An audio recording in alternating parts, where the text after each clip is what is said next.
Hello बच्चों, मैं महेश रामनानी एक बार फिर से स्वागत करता हूं आपका आपके अपने चैनल पे जिसका नाम है डेरिवेशंस ऑफ फिजिक्स। हमने स्टार्ट किया था फिजिक्स का chapter human I and colourful world और यहाँ पे हम ह्यूमन आई का इंट्रोडक्शन ले चुके थे। आज हम क्या करने वाले हैं? आज हम मेन दो टॉपिक करने वाले हैं। एक है अकोमोडेशन ऑफ आई और दूसरा है डिफेक्ट्स ऑफ विजन। बच्चों, क्या होता है, हम अपने सराउंडिंग बहुत सारे ऑब्जेक्ट्स देखते हैं। अब इनमें से कुछ ऑब्जेक्ट्स जो होते हैं वो हमारे पास होते हैं और कुछ ऑब्जेक्ट्स जो होते हैं हमारे दूर होते हैं। अब पास के ऑब्जेक्ट्स देखने के लिए फोकल लेंथ जो होती है आई की वो कम होनी चाहिए और दूर के ऑब्जेक्ट्स देखने के लिए हमारी फोकल लेंथ आंखों की क्या होनी चाहिए? ज्यादा होनी चाहिए। तो आंखों की फोकल लेंथ जो है वो सेल्फ एडजस्ट हो जाती है with the help of silvery muscles. हमारी आंखों के अंदर जो लेंस है उस लेंस की फोकल लेंथ कम ज्यादा हो जाती है। किसकी हेल्प से? सिल्वरी मसल्स की हेल्प से। तो आंखों की फोकल लेंथ का सेल्फ एडजस्ट होना ही अकोमोडेशन ऑफ आई है। अब यहां पे बात करते हैं, जैसे फार ऑब्जेक्ट्स हैं, फार ऑब्जेक्ट्स, यहां पे फोकल लेंथ क्या होनी चाहिए? Large, large focal length. ठीक है। अब लार्ज फोकल लेंथ कैसे होगी? जब सिल्वरी मसल्स होंगी वो रिलैक्स होंगी। अब सिल्वरी मसल्स अगर रिलैक्स हैं तो हमारा जो लेंस है वो आंखों का लेंस जो है वो क्या रहेगा? थिन रहेगा, एलोंगेट रहेगा, इस टाइप से थिन रहेगा। अब जब लेंस थिन रहेगा तो कर्वेचर कम है। अब कर्वेचर अगर कम है तो फोकल लेंथ क्या रहेगी? ज्यादा। और फोकल लेंथ अगर ज्यादा रहेगी तो फार ऑब्जेक्ट्स को क्लियरली देख सकते हैं। ऐसे ही नियर ऑब्जेक्ट्स अगर देखने हैं तो नियर ऑब्जेक्ट्स के लिए फोकल लेंथ क्या होनी चाहिए? कम, स्मॉल, स्मॉल फोकल लेंथ। अब स्मॉल फोकल लेंथ करने के लिए हमारी जो सिलरी मसल्स हैं वो कॉन्ट्रैक्ट हो जाएंगी। क्या हो जाएंगी? कॉन्ट्रैक्ट, सिकुड़ जाएंगी। अब इनके सिकुड़ने से हमारे ये जो लेंस है ये क्या हो जाएगा? थिक हो जाएगा। ये इस टाइप से थिक हो जाएगा, मतलब कर्वेचर बढ़ चुकी है। कर्वेचर बढ़ने से फोकल लेंथ खुद ही क्या हो जाएगी? कम। तो नियर ऑब्जेक्ट्स भी क्लियरली देख सकते हैं। अब एक नॉर्मल आई मिनिमम कितनी डिस्टेंस को क्लियरली देख सकती है? 25 सेंटीमीटर की डिस्टेंस को क्लियरली देख सकती है। तो जितनी मिनिमम डिस्टेंस को हम देख सकते हैं उसको बोलते हैं नियर पॉइंट। और नियर पॉइंट जो होता है वो होता है 25 सेंटीमीटर। ऐसे ही एक होता है फार पॉइंट। मैक्सिमम कितनी डिस्टेंस तक हम देख सकते हैं? तो मैक्सिमम इंफिनिटी तक हम देख सकते हैं, इसलिए फार पॉइंट जो हो गया वो कितना हो गया? इंफिनिटी। ठीक है, ये था हमारा टॉपिक अकोमोडेशन ऑफ आई। आंखों की फोकल लेंथ का सेल्फ एडजस्ट होना, अकोमोडेशन ऑफ आई। अब बच्चों क्या होता है, आंखों से रिलेटेड कुछ डिफेक्ट्स होते हैं। ऐसे तो डिफेक्ट्स बहुत सारे होते हैं, myopia, hypermetropia, presbyopia, astigmatism, glaucoma, cataract. But हम यहाँ पे मेनली 3 डिफेक्ट की बात करने वाले हैं। और ये 3 डिफेक्ट कौन कौन से होंगे देखते हैं। Defects of vision.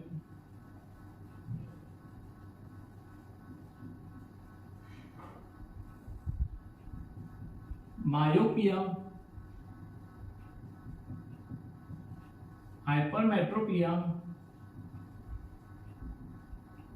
और थर्ड होगा प्रेसबायोपिया। मायोपिया का एक और नाम है क्या? Near sightedness. हाइपरमेट्रोपिया का नाम है फार साइटेडनेस। ठीक है।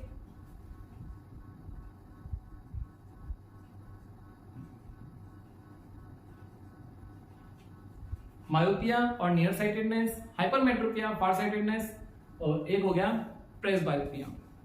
अब मायोपिया की बात करते हैं। मायोपिया नाम स्टार्ट हो रहा है माय से। इसकी हिंट याद रखेंगे हम कैसे? नॉर्मली बच्चों को कंफ्यूजन रहता है मायोपिया और हाइपरमेट्रोपिया में। तो मायोपिया, माय मतलब मेरा, मेरी चीजें हमेशा मेरे पास होती हैं और पास वाली चीजें मुझे इजीली दिखाई दे जाती हैं। तो मायोपिया में पास की चीजें क्लियरली दिखेंगी बट दूर की चीजें क्लियर नहीं दिखेंगी।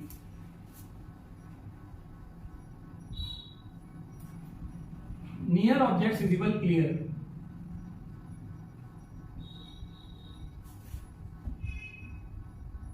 नियर ऑब्जेक्ट जो होते हैं वो क्लियरली विजिबल हो जाते हैं बट फार ऑब्जेक्ट विजिबल नहीं होते।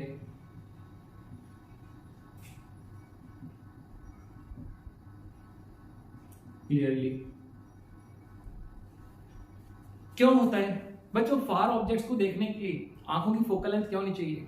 ज्यादा होनी चाहिए। तो ऑब्वियसली यहाँ पे ऐसा कुछ होता होगा कि आंखों की फोकल लेंथ क्या हो जाती होगी? कम हो जाती होगी। ठीक, तो ऑब्वियसली रीजन जो है फोकल लेंथ का डिक्रीज हो जाना, डिक्रीज इन फोकल लेंथ, या फिर आंखों के लेंस के जो एलोंगेशन है उसमें एलोंगेशन ना हो पाना, एलोंगेट ना हो पाना। बच्चों देखो क्या होता है, ये लेंस है। अब ये लेंस जब तक थिन नहीं होगा, जब तक थिन नहीं होगा तब तक फोकल लेंथ नहीं बढ़ेगी, और फोकल लेंथ अगर नहीं बढ़ेगी तो हम दूर के ऑब्जेक्ट्स को देख ही नहीं पाएंगे। तो हमारा जो लेंस है ये एलोंगेट नहीं हो पा रहा है, थिन नहीं हो पा रहा है। तो एलोंगेशन जो है वो भी इसका रीजन है। किसका? मायोपिया का।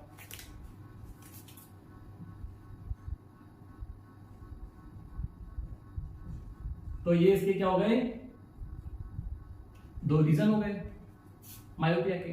अब एक बार रे डायग्राम से समझने की कोशिश करते हैं कि किस टाइप से ऑब्जेक्ट्स होते हैं वो विजिबल होते हैं नॉर्मल आई से, और डिफेक्ट आई में किस टाइप से हम इसका करेक्शन करते हैं।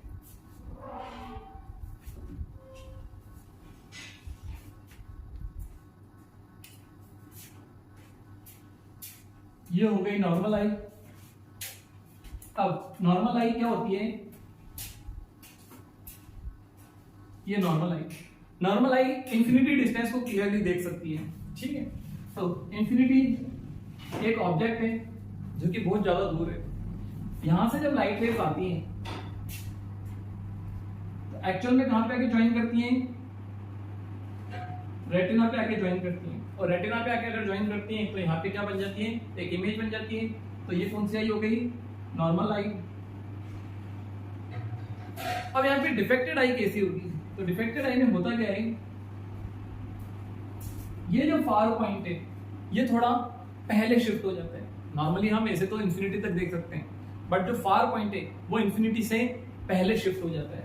अब इंफिनिटी से पहले शिफ्ट हो जाएगा यहाँ पे, तो इसके अंदर जितने भी ऑब्जेक्ट्स होंगे वो क्लियरली दिखेंगे, इसके बाहर के ऑब्जेक्ट्स होंगे वो क्लियरली नहीं दिखेंगे। तो यहां से अगर कोई लाइट रे आएगी, इंफिनिटी से लाइट रेज वैसे भी कैसे आती हैं? पैरेलल। तो यहां से जब लाइट रेज आएंगे पैरेलल, पैरेलल लाइट रेज कहां पे कन्वर्ट करती हैं? फोकस पे कन्वर्ट करती हैं। अब फोकल लेंथ तो क्या हो चुकी है? डिक्रीज हो चुकी है। वैसे कन्वर्ट करती है यहाँ पे, बट फोकल लेंथ डिक्रीज होने के कारण ये कन्वर्ट करनी है इस पॉइंट पे। रेटिना के पहले ही कन्वर्ट कर गई है, और रेटिना के पहले अगर कन्वर्ट कर गई है तो इमेज दिखेंगी नहीं। अब क्या करें? इन लाइट रेज को अगर हम थोड़ा यहाँ पे डाइवर्ट कर देते हैं, तो डाइवर्ट कर देते हैं तो कन्वर्जिंग थोड़ा लेट होती है। तो इसके करेक्शन के लिए जो लेंस यूज करते हैं वो लेंस कौन सा होता है? Concave lens. अब इस कॉन्केव लेंस की फोकल लेंथ कितनी होगी वो डिपेंड करता है कि कितना ज्यादा डिफेक्ट है। फोकल लेंथ अलग अलग हो सकती है।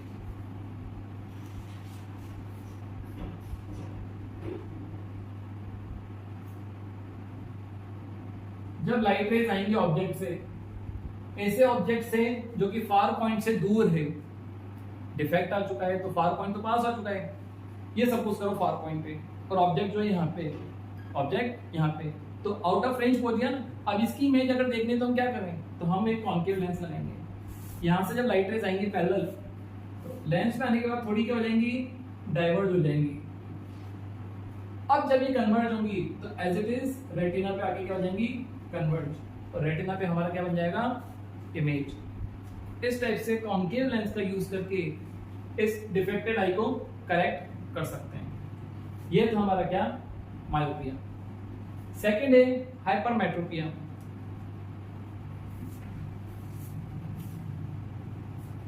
हाइपरमेट्रोपिया या फिर फार साइटेडनेस, इसमें क्या होता है? दूर की चीजें क्लियर दिखती हैं बट पास की चीजें क्लियर नहीं दिखती हैं। देखते हैं कैसे। हाइपरमेट्रोपिया,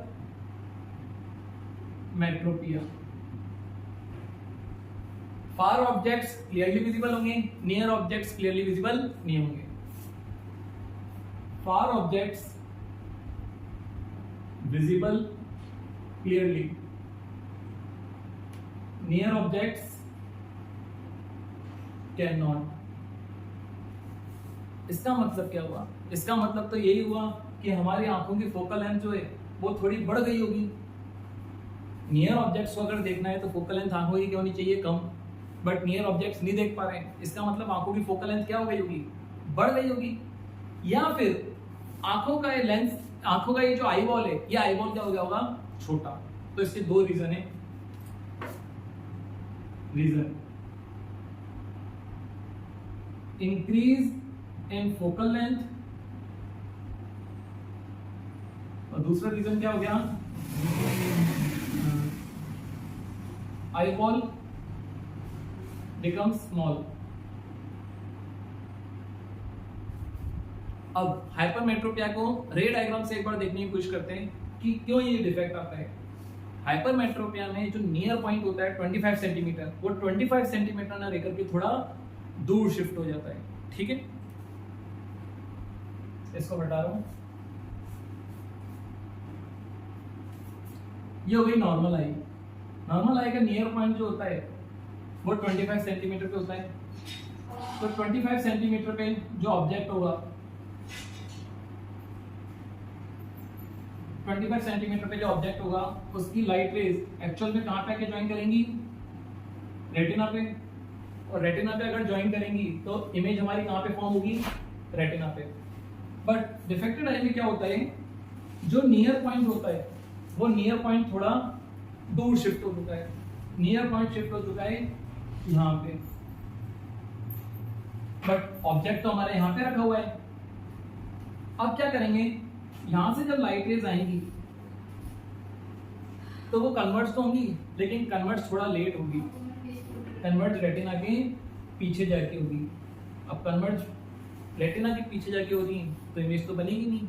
इमेज तो तभी बनेगी हमारे माइंड में, हम तभी इमेज को देख पाएंगे जब रेटिना पे आके ज्वाइन करेंगे। ठीक है, तो इसके लिए क्या करें, यहाँ पे कन्वर्जिंग लेट हो रही है ना। अगर कन्वर्जिंग जल्दी करानी है तो कौन सा लेंस यूज होता है? कॉन्वेक्स। इसलिए हम यहाँ पे इसको करेक्ट करने के लिए एक कॉन्वेक्स लेंस का यूज करेंगे।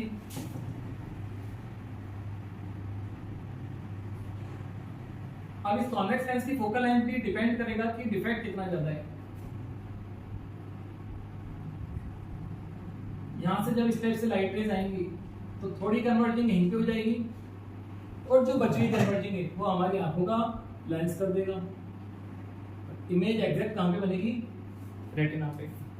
ठीक है, इस टाइप से डिफेक्ट आई को क्या कर सकते हैं? करेक्ट कर सकते हैं। क्या क्या पढ़ा अभी तक? मायोपिया दूर का नहीं दिखता, हाइपरमेट्रोपिया पास का नहीं दिखता। मायोपिया में फार पॉइंट थोड़ा आगे शिफ्ट हो जाता है, हाइपरमेट्रोपिया नियर पॉइंट थोड़ा दूर शिफ्ट हो जाता है। इसके लिए कॉन्केव लेंस यूज करते हैं, इसके लिए कॉन्वेक्स लेंस यूज करते हैं। इसमें फोकल लेंथ जो हो जाती है वो क्या हो जाती है? डिक्रीज हो जाती है। इसमें फोकल लेंथ इंक्रीज हो जाती है। ठीक है, तो ये दो मेन डिफेक्ट थे जो कि हमने आज के थे। प्रेस बायोपिया और इसके न्यूमेरिकल्स कैसे अटेम्प्ट करते हैं वो अपन करेंगे नेक्स्ट लेक्चर में। ठीक है, तब तक के लिए see you, thank you, good bye.